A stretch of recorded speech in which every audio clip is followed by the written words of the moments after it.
introduce ourselves. My name is Reza Dika. My name Anil Safa'a. My name is Gaziza. My name is Purnamita Rezeki. My name is Paulina Pernatcita. Happy watching! Okay, so we're going to talk about an introduction to HDP amputation surgery. There is 6 general consideration amputation. The first is short length of femur retain. The second is retention of insertion of intrinsic hip muscle. The third is improved shape of the stump and sitting balance. The fourth is sensitive cut end of the bone. The fifth is risk of hip flexion deformity. And the last is can make prosthetic fitting more difficult. So there is 2 types about hip amputation. The first is hip disarticulation and the second is hemipelvectomy. So hip disarticulation. Hip disarticulation is the removal of the entire lower limb from the acetabulum of the pelvis, leaving the entire pelvis intact.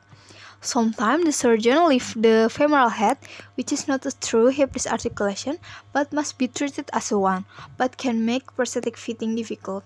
So this amputation is the pelvic bone is still there intact, but for the below of the pelvic is being cut. So we move to the second type. The second type is the hemipelvectomy or transpelvic amputation. This amputation is the removal of the entire limb plus a portion or half of the pelvic bone. So for this amputation, is the pelvic still there intact, but for the half of the structural bone is being cut. So what is the risk of the amputation? So there is more result. The first is hip disarticulation 1. Hip disarticulation can be the result of bone cancer or malignant tumor, trauma, necrotizing fasciitis or flesh-eating bacteria, failed TF amputation, vascular disease including diabetes, and the last is congenital anomaly. But for the transpelvic amputation, result mostly from cancer, very severe trauma involving the pelvic bone, and then spinal cord injury patient, recurring severe ulceration and infection. And for the next, how to do the assessment. For the first is subjective assessment. In here we ask patient why there is an amputation, activity daily living of the patient, occupation or hobbies, and also a general health of the patient. The next is how to do objective assessment. The second is lateral flexor test.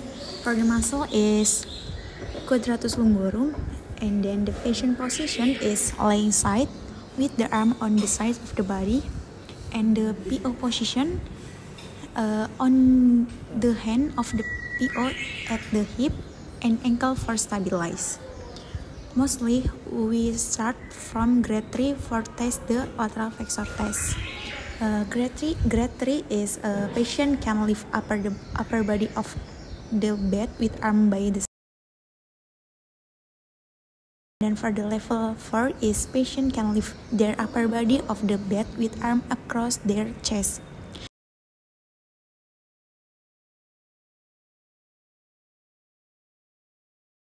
Level 5 is patient can lift their upper chest of the bed with hand crossed behind their head. The muscle of the trunk flexor is rectus abdominis. Usually the test starts from level 3. If the patient can do level 3, so the patient can move to the level 4 until 5. If the patient cannot do the level 3, so the patient moves to the level 2 until 0. Level 3 is the patient can be lift up of the head, shoulder, and upper scapula of the bed, and lumbar area is flat.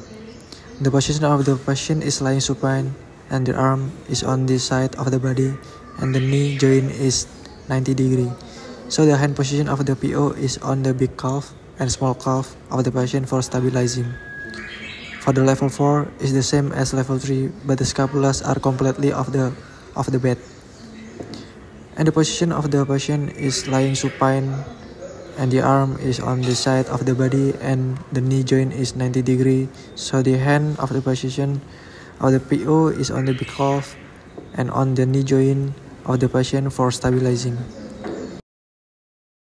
For the level 5 is the same as level 4, but with the hand behind the head.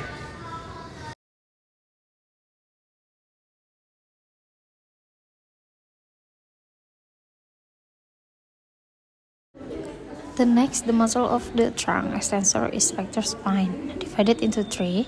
The first iliocotalis, the second longissimus, and the three and spinalis.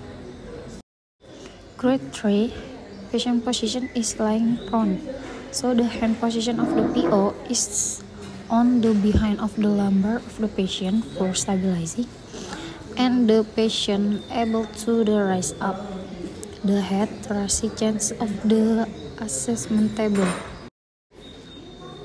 And the next, grade 4, position is lying prone, so the head position of the PO is on the posterior of the thigh and distal of the calf of the patient for stabilizing, and the patient can able to raise the head thoracic until the umbilicus. And then the level 5 position is lying prone, so the both of hand position of the PO is on the posterior on the thigh for stabilizing, and patient can able to raise the head thoracic until the umbilicus, hands behind the head. It's quiz time! Huh? What? Quiz time! Yay! Quiz time!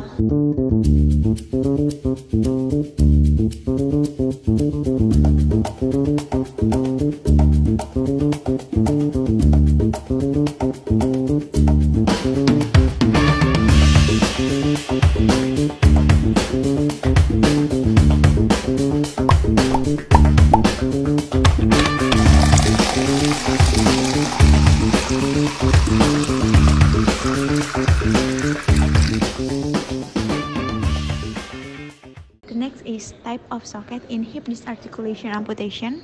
There are contemporary, full socket, less restrictive, and other. There are two types of contemporary. The first is suture. The indication of suture is HD, varus or stump TF. For the suspension, add suture at shoulder sling strap, pelvic belt, band, and external hinge at single axis hip joint with manual locking. The second is tilting table. For the suspension is belt around the pelvic and strap over the shoulder. And for the external hinge, single axis hip joint with manual locking. For the characteristic contemporary is inconvenient to operate locking system. The sitting is unlock hip joint. For the walking, lock hip joint.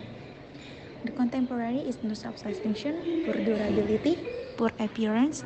This type is not practical. The second is full socket. There is two opening. The full socket is mean Canadian. The first is lateral opening, adjustable AP, but little or poor compromise the suspension. And the second Canadian lateral opening and AP adjustment.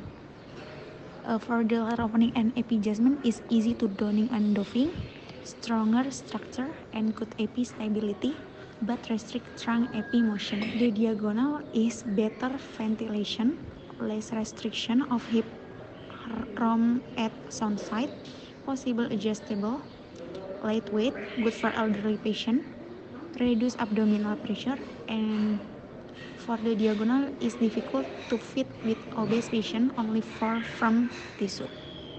And the second is half less restrictive. There is single strap from anterior to posterior.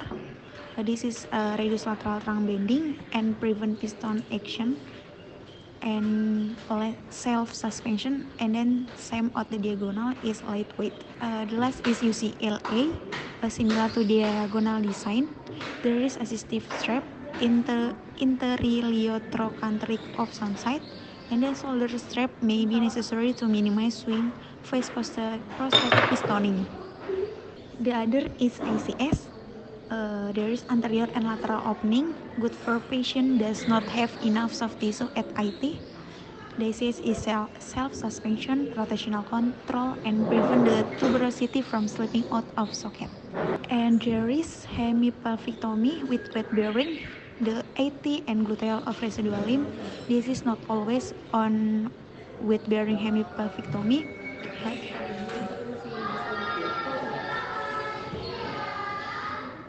and below 10 of rib to support vertical load, abdominal tissue and soft tissue below. And for the hemipelvectomy is self-suspension, look over iliac crest. This is alignment of hip disarticulation. For the endoskeletal system, from the skeletal plane, the socket is divided by two half anterior-posterior dimension of socket distal surface. Second, weight-bearing line follow instruction, and the passes through, and single axis foot is a half foot length. For the such foot is posterior 1/3 or half to break and heel. From the coronal plane, hip joint is placed at a quarter of socket medial lateral and sheave 10 mm laterally. If obvious patient or more stability, additional 10 mm lateral sheave. Hip, knee axis are parallel to the floor with line pass through the center of hip and knee joint and mid heel. From transverse plane, hip axis in 5 degree external rotation, knee and hip axis are parallel, medial border of prosthetic foot is parallel to the line of progression. 5 degree external rotation is automatically set in autoback prosthetic foot. The alignment exoskeletal system starts with finding hip axis position. Hip joint axis located distal and anterior to anatomic hip joint, about 3.5 cm from bottom surface, 5 degree of external rotation, coronal and sagittal planes, same like endoskeletal system. It's quiz time! What? Quiz time! Yay! Quiz time!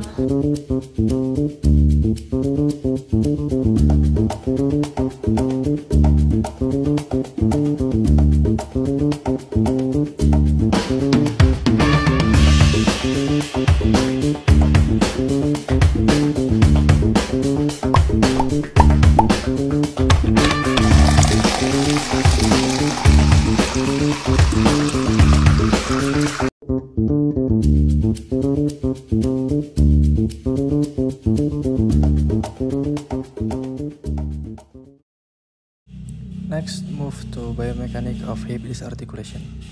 The suspension is on the iliac crest. For the weight bearing, transfer is on the ischial tuberosity for main weight bearing, and then gluteal area and soft tissue is for assistive. And the functional purpose is the socket is contained residual limb with transfer and suspensions over the iliac crest, medial lateral stability and control of the prosthesis during gait. Trunk muscle and socket very firm is needed for control movement of prosthesis. ML stability in mid sense, tendency to rotate pelvis toward mid swing on sound side. Socket control attack forced by lateral distal and proximal of sound side force. If the trunk fall forward, socket control attack backward, and for the force is a distal end, anterior proximal and posterior distal. For the trunk fall forward but is less than initial contact. Force on the anterior proximal, posterior distal end, and less than initial contact.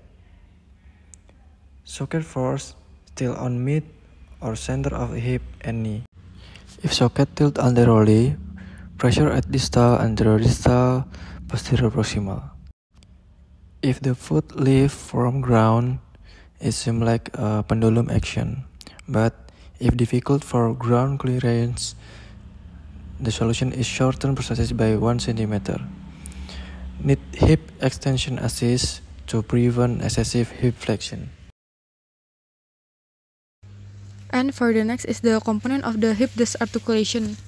For the component in HD, for the both is a skeletal and endoskeletal system is consists of the socket part, hip joint, knee joint, and prosthetic foot, as you can see on the picture. And for the next is the type of the socket. It can be fabricated from different material like lamination, resin, polypropylene, and leather. And also the choosing material is the depends of the ability of the material, patient, and skill of the PO. And the next is the hip joint component. In this, I will talk about the hip joint exoskeletal, ICRC hip joint, modular monocentric hip joint with lock, and also modular monocentric hip joint with the extension assist. The alignment adjustment is not possible after the finishing, and also the joint allow motion in the sagittal plane only. As we can see in the picture, there's the example of the hip joint exoskeletal. And for the next is the ICRC hip joint or single axis. Is the single axis hip joint with the extension bumper mechanism to act as a extension stop. For the joint permits is the hip abduction or adduction, flexion extension, and internal or external rotation. And for the next is the modular monocentric hip joint with the lock. It can adjust flexion and extension by sliding the extension bumper stop on the tube for maximum safety. And also the design is for hip disarticulation and hemipelvictomy with a mobility grade 1. And for the next is the modular monocentric hip joint with the extension assist. Is designed for the hip disarticulation and hemipelvic with a mobility grade of 2. For joint ability is the adduction adduction, external or internal rotation, extension assist spring of the hip joint, and also extension limit stop of the hip joint. And for the next have the tube clamp adapter is the connection between the pyramid adapter in the knee joint and the tube of the anteriorly location hip joint. And for the large pelvic socket, the tube clamp adapter angle like 20 or 30 is a recommendation.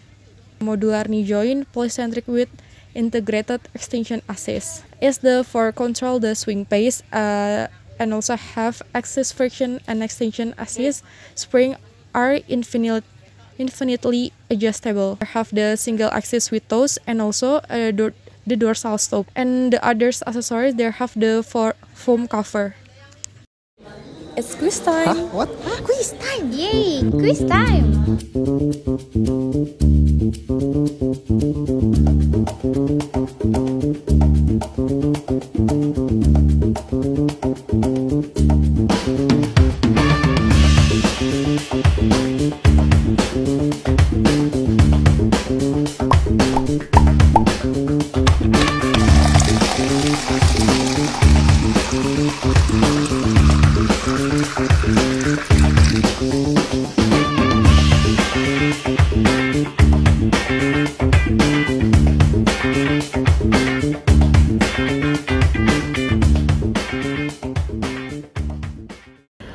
Gait analysis in hip disarticulation. For the pathological gait, is abnormality of deviation of a person compared to normal able body. Factors that can lead the abnormality such as pain, range of motion of joint limitations, muscle weakness, and leg length discrepancy. Circumflexion. Leg sways half circle-like motion away from line of progression during swing pace. Vaulting. Increasing vertical displacement of the center of gravity by exaggerate plantar flexion of the stand face ankle. Swing face on affected limb. Stand face on contralateral limb. Lateral whip. The heel of the prosthesis lifts to the lateral side as the knee begins flexion for swing face. Abduction gait. Amputee walk with a weight base of support and the prosthesis held away from the midline. Lateral trunk bending. The amputee leans the trunk to the prosthetic side during weight bearing on the prosthesis. It's quiz time. What? Quiz time! Yay! Quiz time!